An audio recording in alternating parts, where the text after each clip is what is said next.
मैं आप सबको संविधान दिवस की शुभकामनाएं देता हूं। और साउथ दिल्ली के इस अलकनंदा में, इस बौद्ध विहार के अंदर जो इतना पॉश एरिया के बीच में है,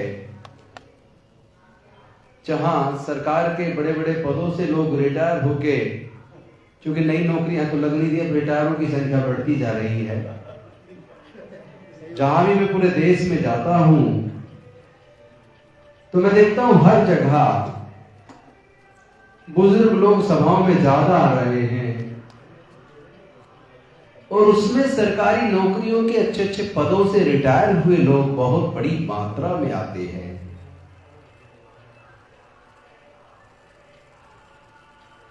आज एक तरफ हम संविधान दिवस मना रहे हैं, तो मैं इस अवसर पर दो मुद्दों पर चर्चा करना चाहूंगा। एक चर्चा तो जो भारत का संविधान है उसकी मूल भावना क्या है, संविधान में डॉक्टर बाबा साहेब अम्बेडकर जी की भूमिका क्या रही है, और दूसरा पहलू होगा क्या आज भारत डॉक्टर बाबा साहेब अम्बेडकर के बनाए संविधान के हिसाब से चल रहा है। संविधान जिस तरह भारत को चलाना चाहता था,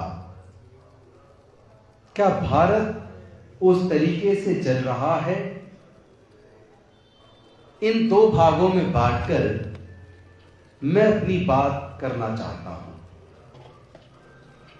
लेकिन मैं इस मौके पर एक निवेदन भी आप लोगों से करना चाहता हूं।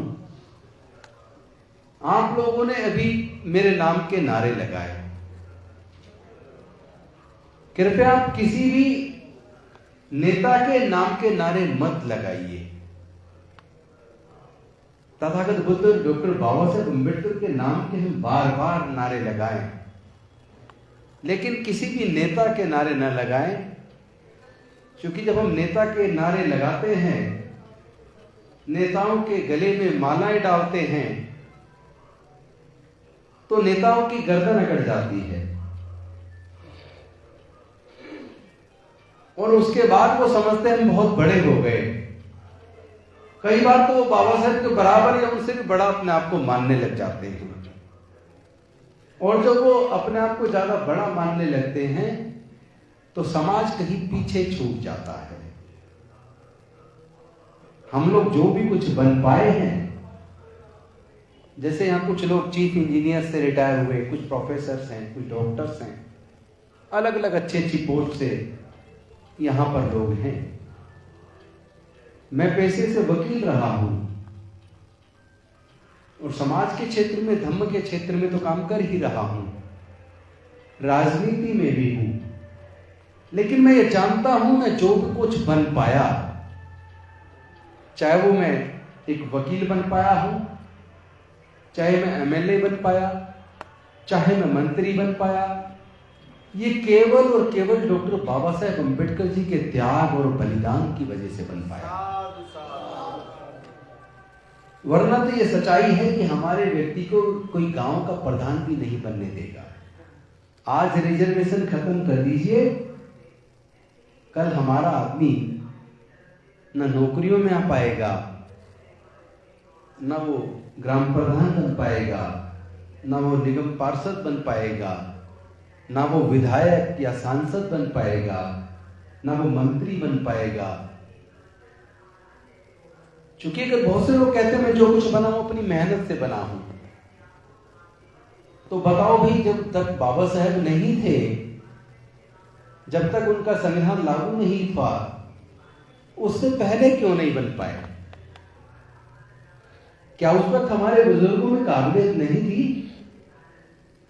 काबिलियत तो थी, लेकिन अगर अवसर नहीं मिलेगा तो सारी काबिलियत रखी रह जाती है। ये जो अवसर हमें दिया, ये डॉक्टर बाबा साहेब अम्बेडकर ने दिया। तो जो मैंने शुरुआत की कि दो भागों में बांटकर मैं अपनी बात को करूंगा, जिसमें पहले भाग में काफी तो बात प्रोफेसर साहब बोल चुके हैं, लेकिन संविधान निसंदेह एक ड्राफ्टिंग कमेटी थी, लेकिन उस 7 सदस्यों की कमेटी में से बाकी लोग कहां कहां चले गए, वो अपनी भूमिका नहीं निभा पाए। वो सारी जिम्मेदारी अकेले डॉक्टर बाबा साहेब अम्बेडकर जी ने निभाई। उन्होंने पूरे दुनिया के संविधानों को पढ़ा, पूरे दुनिया के संविधानों को पढ़ के उसमें से अच्छी अच्छी चीजें ली, लेकिन लेने के साथ साथ भारत की परिस्थितियों में कौन सी चीज सुटेबल रहेगी उसका भी ध्यान रखा, और साथ में इस बात का भी ध्यान रखा कि भारत आजादी से पहले 565 रियासतों में बटा हुआ था। भारत कभी एक भारत के रूप में एकजुट नहीं हुआ। अगर भारत कभी एकजुट होकर भारत के रूप में एकजुट हुआ तो सम्राट अशोक के टाइम पर हुआ। तब भारत इतना विशाल देश था, म्यांमार भी भारत का हिस्सा था, बांग्लादेश भी भारत का हिस्सा था, पाकिस्तान भी भारत का हिस्सा था, नेपाल भी भारत का हिस्सा था, अफगानिस्तान भी भारत का हिस्सा था, और ईरान तक आधे ईरान तक, म्यांमार से लेकर आधे ईरान तक पूरा भारत बौद्ध में था। जहां भी खुदाई होती है बुद्ध के अवशेष निकलते हैं। लेकिन उसके बाद भारत बार बार रियासतों में बढ़ता रहा, और जब भारत आजाद हुआ तो भारत में 565 रियासतें थी। भारत में अनेकों भाषाएं, अनेकों संस्कृतियां, 4 वर्ण, हजारों जातियां, कितना बिखराव था भारत में। संविधान को लिखते वक्त कितनी बड़ी जिम्मेदारी बाबा साहेब के कंधों पर थी कि जहां हजारों जातियां हो, 4 वर्ण हो, अनेकों भाषाएं हो, अनेकों संस्कृतियां हो, उसमें ऐसे संविधान की रचना करना जो पूरे भारत को बांध दे, जो इतनी विविधताओं में बटे भारत को, इतनी भाषाओं, संस्कृतियों, वर्ण और जातियों में बटे भारत को एकजुट कर दे, और वो फिर भारत कभी दोबारा टुकड़ों में ना बट पाए, वो एकजुट होकर रह पाए, ऐसे भारत के संविधान का निर्माण करना ये कोई छोटी बात नहीं थी। ये तो डॉक्टर बाबा साहेब अम्बेडकर की विद्वता थी, जिन्होंने ऐसे संविधान की रचना की कि इतनी विविधताओं के बावजूद, इतनी संस्कृति, इतनी जातियां, इतने धर्म के बावजूद भारत आज एकजुट है। चाहे वो फंडामेंटल राइट दिए हों, हम लोग फंडामेंटल राइट को पढ़ते हैं। आर्टिकल 14 से आर्टिकल 32 तक भारत के संविधान में हमारे मौलिक अधिकारों का विवरण है। लेकिन क्या आप जानते हैं, आर्टिकल 33 से आर्टिकल 50 तक जो directive principle of state policy है, उसको भी डॉक्टर बाबा साहेब अम्बेडकर मौलिक अधिकारों में रखना चाहते थे। तो एक तरफ तो जो 6 फंडामेंटल राइट है, लेकिन दूसरी तरफ फंडामेंटल राइट को तो आपने पढ़ लिया, समता का अधिकार, स्वतंत्रता का अधिकार, शोषण के विरुद्ध अधिकार, शिक्षा एवं संस्कृति का अधिकार, धार्मिक उपचारों का अधिकार, संवैधानिक उपचारों का अधिकार। लेकिन इसके बाहर जो राज्य के नीति निर्देशक तत्व है, जिसको डॉक्टर बाबा साहेब अम्बेडकर मौलिक अधिकारों में शामिल करना चाहते थे, कभी उनको भी पढ़िए। जब आप पढ़ेंगे तो पाएंगे कि वो काम का अधिकार को भी मौलिक अधिकार बनाना चाहते थे। कोई भी भूखा ना रहे, सबको भरपेट भोजन मिले, इस बात को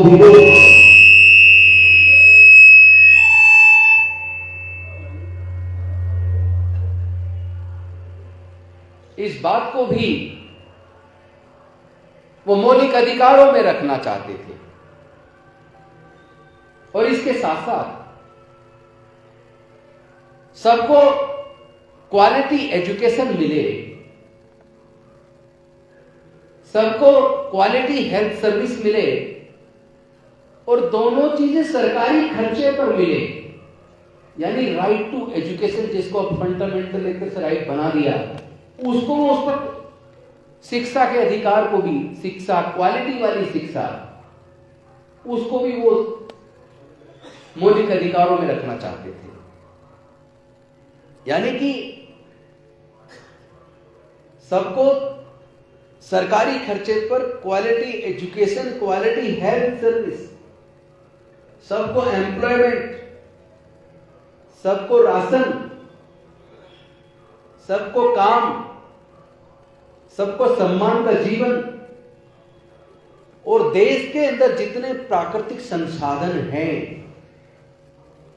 उनको सबके बीच में बराबर वितरण, यानी जो प्राकृतिक संसाधन है, चाहे खेत की जमीन हो, चाहे खनिज पदार्थों की खानें हो, जंगलों से उत्खनन होता है, नदियों से उत्खनन होता है, पहाड़ों से उत्खनन होता है, खनिज पदार्थ की खानों से उत्खनन होता है, जहां से अरबों खरबों रुपए पैदा होता है।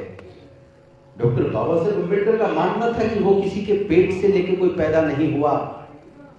ये सरकारों की जिम्मेदारी है कि उसका डिस्ट्रीब्यूशन सब में समान रूप से हो। वो ये भी चाहते थे कि महिलाओं को, मजदूरों को, किसानों को समान हक मिले और उनके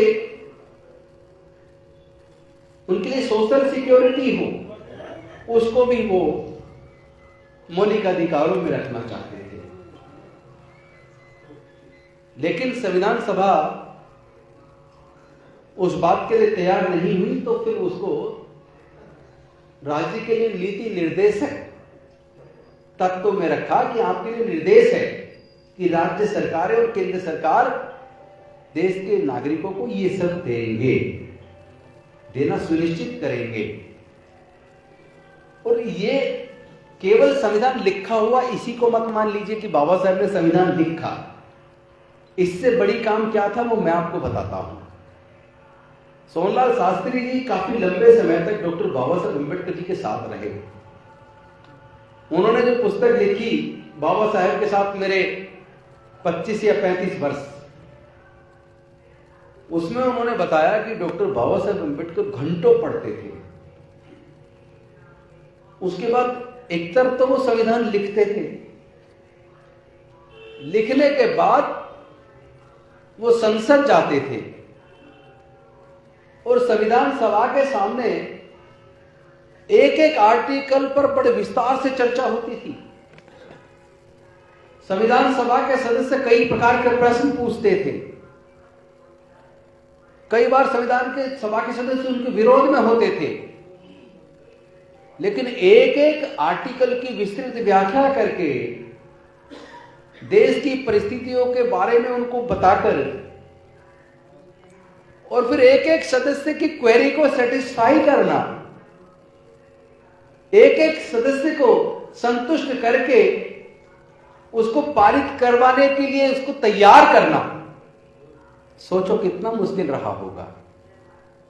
अगर घर में 10 सदस्य हों और इस पे चर्चा हो जाए कि हमें घर के बारे में कुछ नीति तय करनी है, पूरा पूरा दिन लग जाता है। उसके बाद भी घर के सारे सदस्यों को भी सहमत करना मुश्किल हो जाता है। और संविधान सभा के इतने सारे सैकड़ों सदस्यों को उनकी सारी क्वेरीज को सेटिस्फाई करना, उनके सारे सवालों का जवाब देकर उनको संतुष्ट करना और उसके बाद उनको उस आर्टिकल को पास करवाने के लिए मनाना, इसमें घंटों डॉक्टर बाबा साहब अम्बेडकर लगाते थे, घंटों बोलते थे। एक एक आर्टिकल पर विस्तृत चर्चा करके देश की परिस्थिति देखते हुए, सारे समीकरण बताते हुए, पूरी दुनिया के एग्जाम्पल देते हुए उनको संतुष्ट करके एक एक आर्टिकल पास हुआ।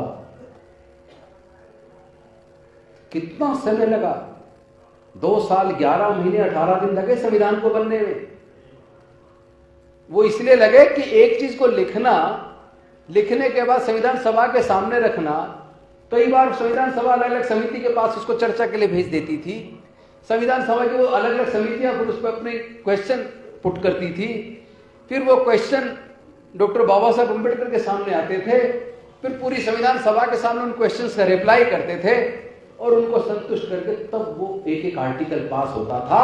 इसलिए संविधान को बनने में 2 साल 11 महीने और 18 दिन लगे।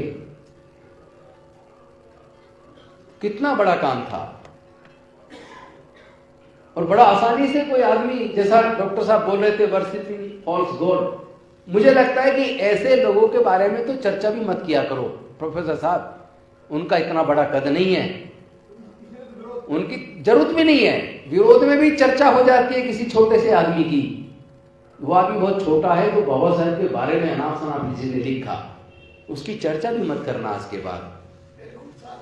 बाबा साहब का जो कद है उसको समझिए। तो एक तरफ संविधान लिखने में उनकी भूमिका, लिखने से पहले पूरी दुनिया के संविधान को पढ़ने में उनकी भूमिका, लिखने के बाद जो क्वेरीज रेज होती है उनको सेटिस्फाई करने में उनकी भूमिका, फिर एक एक आर्टिकल को पास करवाने में उनकी भूमिका। कभी कोर्ट में जाना, कोर्ट में दोनों पक्ष के वकील खड़े होते हैं, जज सामने बैठा होता है, दोनों पक्ष के वकील अपने अपने तथ्य रखते हैं कोर्ट के सामने और जिस बात को कहते हैं उस बात को साबित करने के लिए अपने एक एक फैक्ट पे क्लियर करते हैं। एक केस को सुप्रीम कोर्ट को, हाई कोर्ट को डिसाइड करने में सालों लगते हैं, सालों।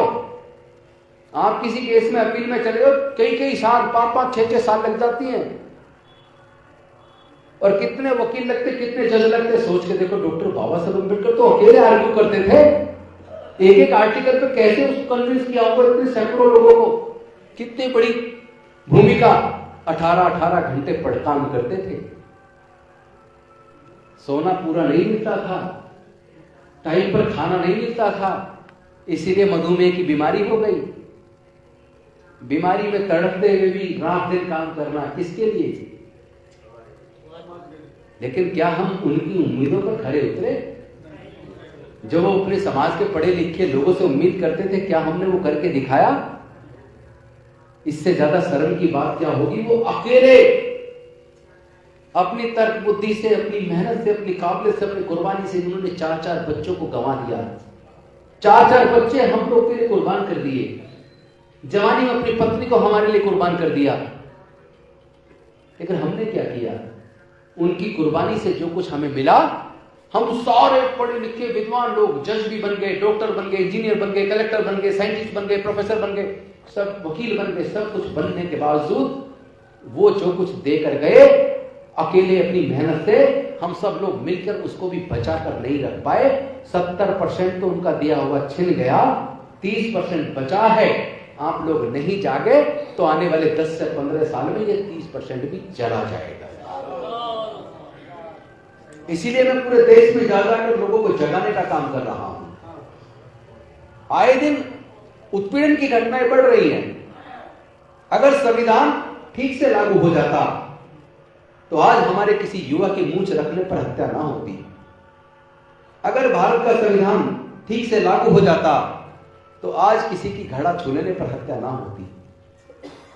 अगर भारत का संविधान ठीक से लागू हो जाता तो किसी का घोड़ा खरीदने पर हत्या ना होती, किसी की मंदिर प्रवेश पर हत्या ना होती, किसी की मूर्ति छू लेने पर हत्या ना होती, किसी की घोड़ी पर बारात निकालने पर हमला ना होता। अगर संविधान ठीक से लागू हो जाता तो जो देश के अंदर संसाधन आज प्राइवेटाइज हो गए, जो सार्वजनिक उपक्रम की जितनी कंपनियां बनी थी वो भारत सरकार ने पिछले 10-12 सालों में ज्यादातर बेच दी। जो देश के अंदर संस्थान बने थे वो बेच दिए। जो सबको क्वालिटी एजुकेशन सरकारी खर्चे पर मिलती थी वो प्राइवेटाइज हो गया। पहले, अब से 20 साल पहले एक बच्चे को इंजीनियर बनाने के लिए एक परिवार को पूरे इंजीनियरिंग की पढ़ाई पूरे 4 साल का कोर्स करवाने में 4-5 हजार रुपए लगते थे 20 साल पहले। आज एडमिशन लेने के लिए 1 साल के लिए 2 लाख, 2.25 लाख। हॉस्टल का खर्चा अलग, बाकी खर्चे अलग। एक बच्चे को इंजीनियर बनाने के लिए 4 साल का कोर्स कराने के लिए 12 से 15 लाख रुपया चाहिए। इसका मतलब संविधान अब पूरी तरीके से लागू नहीं हो रहा है। अरे वो सरकारें किस काम की जो भारत के बच्चों की पढ़ाई का खर्चा न उठा पाए? वो सरकारें किस काम की जो भारत के लोगों के इलाज का खर्चा न उठा पाए? नौकरी तो आप नहीं दे पा रहे, कम से कम पढ़ाई का खर्च तो उठा लो। लेकिन आपने तो एजुकेशन को पूरी तरह प्राइवेटाइज कर दिया। हम लोगों ने सर्वे करवाया था कि देश में जितने सीनियर ब्यूरोक्रेट्स हैं, सीनियर डॉक्टर्स हैं, सीनियर इंजीनियर्स हैं, सीनियर साइंटिस्ट हैं, सीनियर प्रोफेसर हैं, सीनियर टीचर्स हैं, सीनियर वकील हैं, वो सरकारी स्कूलों से पढ़े हैं या प्राइवेट से पढ़े हैं? तो सर्वे में निकल क्या 98% सरकारी से पढ़े हैं। तो जब सरकारी से पढ़ के इतने काबिल लोग आए जिन्होंने भारत को कितना ऊंचाई पर लेकर गए, भारत सरकार की बड़ी बड़ी कंपनियां बनी, आईटीडीसी, पेट्रोलियम कंपनियां, गैस कंपनियां, बैंकिंग, इंश्योरेंस, देश को नीचे से कितने ऊंचाई पर लेकर गए। और जब से प्राइवेटाइजेशन आया, धीरे धीरे भारत सरकार के सारे उपकरण घाटे में पहुंचाकर बेच दिए। तो इसका मतलब सरकारी स्कूलों से पढ़े हुए लोगों में काबिलियत थी, उन्होंने अपनी काबिलियत से भारत को ऊंचाई पर पहुंचाया। लेकिन जब से ये प्राइवेटाइजेशन आया, प्राइवेट स्कूल, प्राइवेट कॉलेज खोले, एक तरफ उसकी पढ़ाई इतनी महंगी कि आम लोगों से पढ़ाई छिन गई।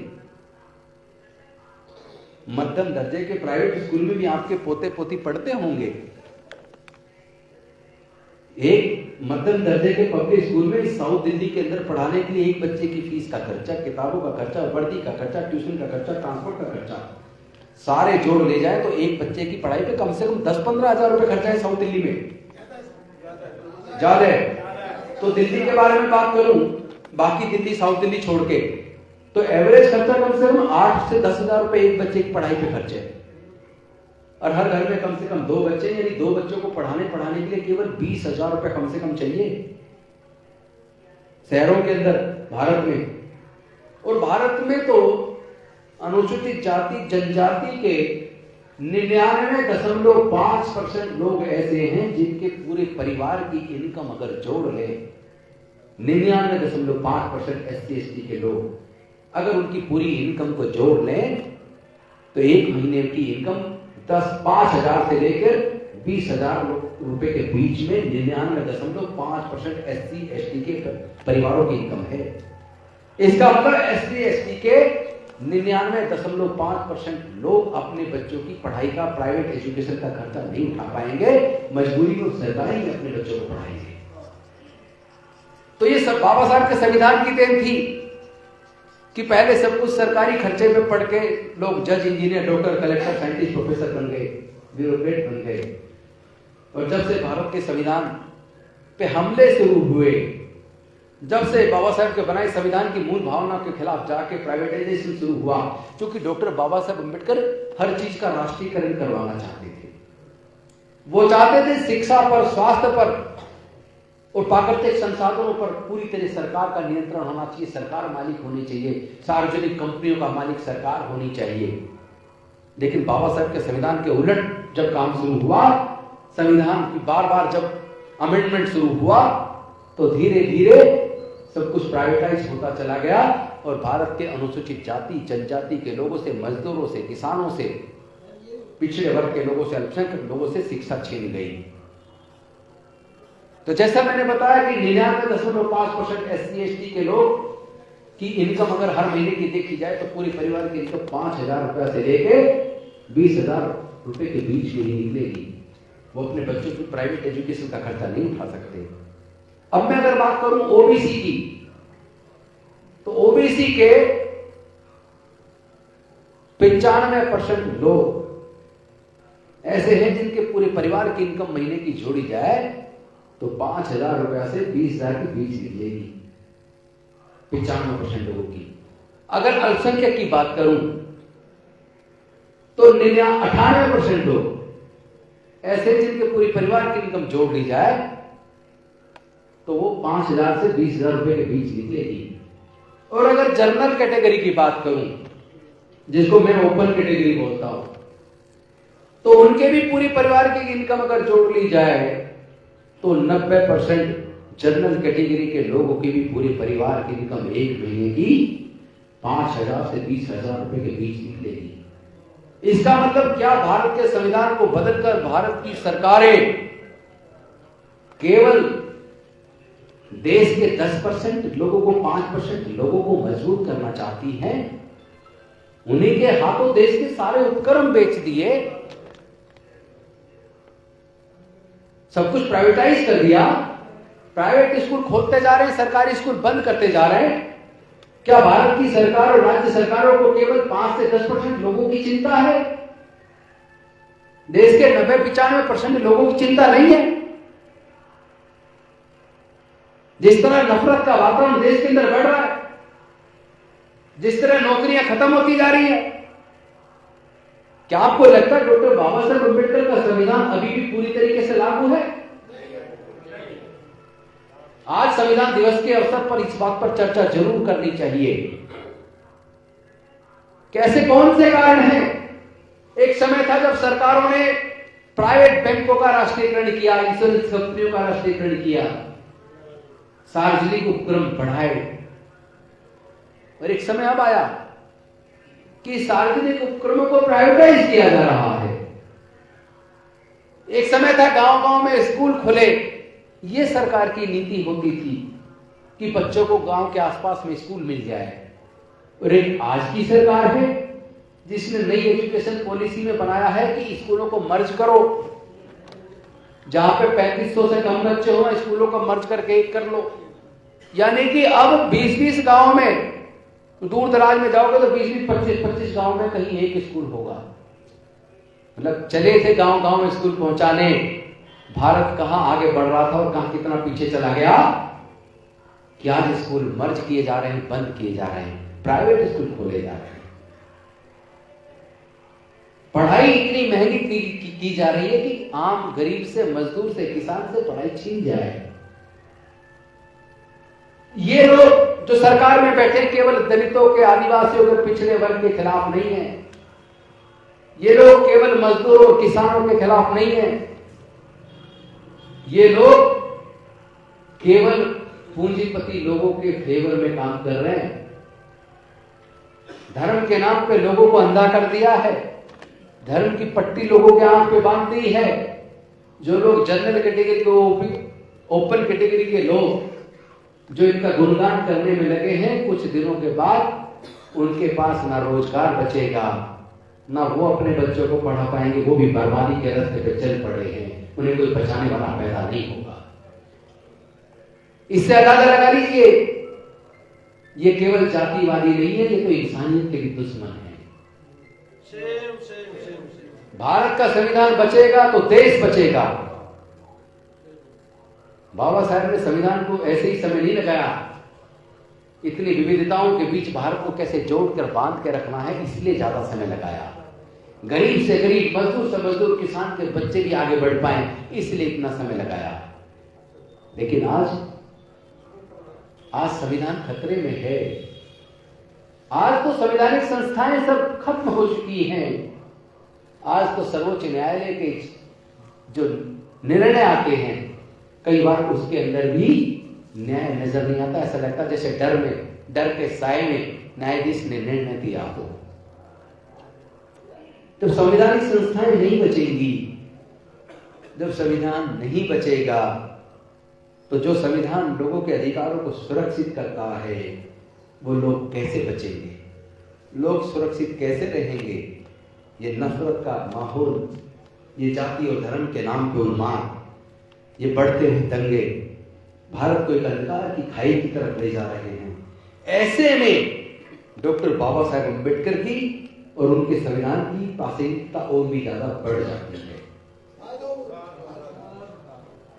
इसीलिए डॉक्टर बाबा साहेब अम्बेडकर जी ने कहा था, अगर आपको याद हो, संविधान सभा के सामने उन्होंने कहा था कि संविधान कितना ही सुंदर, कितना ही अच्छा क्यों ना हो, अगर उसको लागू करने वाले लोगों की नीयत ठीक नहीं है तो वह संविधान अच्छे से अच्छा संविधान बुरा साबित होगा।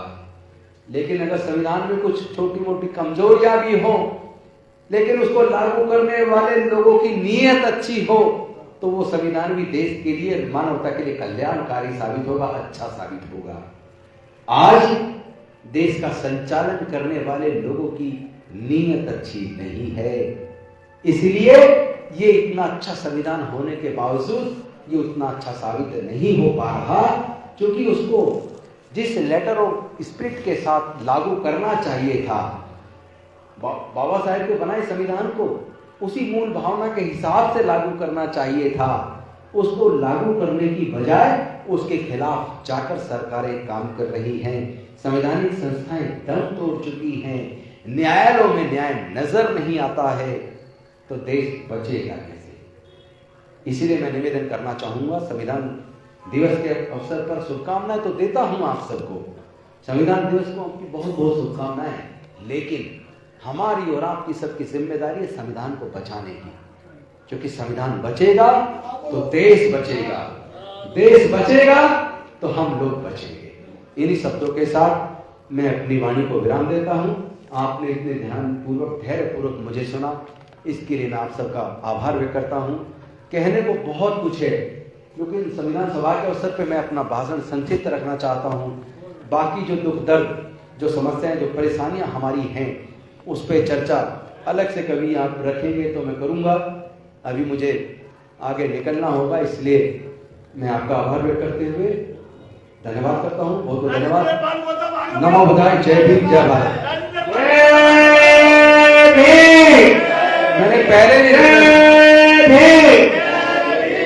मैंने पहले भी रिक्वेस्ट किया था, व्यक्तियों के नारे मत लगाओ, हमसे अमर रहे, एक गलती और कर रहे हैं हम, उस गलती को सुधार लो, नहीं तो बेड़ा गर्क तय है, कोई बचा नहीं पाएगा आपको। एक गलती और कर रहे हैं हम लोग, क्या व्यक्ति से जुड़ते हैं, व्यक्ति को मजबूत करते हैं। आप व्यक्तियों से जुड़ना बंद करो, व्यक्तियों को मजबूत करना बंद करो। आप डॉक्टर बाबा साहेब अम्बेडकर बुद्धि की विचारधारा से जुड़ो और विचारधारा को मजबूत करो। अगर विचारधारा मजबूत होगी तो हम और आप सब मजबूत हो जाएंगे, लेकिन अगर व्यक्ति मजबूत हो गया, वो गुलाम हो सकता है, डर सकता है, बिक सकता है, गद्दार साबित हो सकता है। लेकिन अगर विचारधारा मजबूत हुई तो हम सब मजबूत हो जाएंगे, हम सब लोग सुरक्षित हो जाएंगे। बहुत बहुत धन्यवाद। नमो बुद्धाय, जय भारत। बहुत बहुत धन्यवाद।